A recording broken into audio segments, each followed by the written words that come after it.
بسم اللہ الرحمن الرحیم۔ السلام علیکم۔ دعائے عقیقہ۔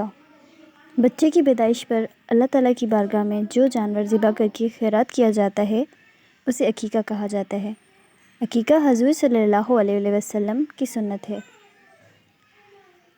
حدیث میں ہے کہ حضرت ابن عباس رضی اللہ تعالیٰ عنہ سے روایت ہے کہ رسول صلی اللہ علیہ وسلم نے فرمایا، امام حسن رضی اللہ تعالیٰ کی طرف سے عقیقہ میں ایک بکری ذبح کی اور فرمایا، اے فاطمہ رضی اللہ تعالیٰ عنہ، اس کا سر منڈواؤ اور پھر بالوں کے وزن کی برابر چاندی صدقہ کر دو۔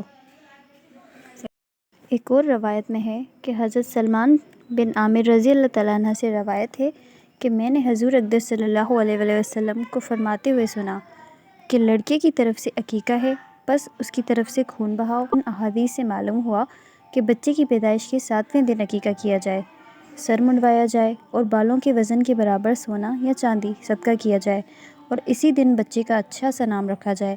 فوری طور پر محمدی نام رکھنا افضل ہے۔ عقیقہ میں کوئی خلاف شرع بیہودہ رسم نہ کی جائے۔ عقیقہ کے جانور میں قربانی کے جانور کی شرائط کا ہونا ضروری ہے۔ ایک گائے میں 7 عقیقے کے حصے ہو سکتے ہیں۔ قربانی کی گائے میں عقیقے کا حصہ ہو سکتا ہے۔ عقیقہ کا بچے کا گوشت بچے کے ماں باپ، دادا دادی، نانا نانی نہ کھائیں، یہ قطعاً غلط ہے۔ شرع میں اس کا کوئی ثبوت نہیں۔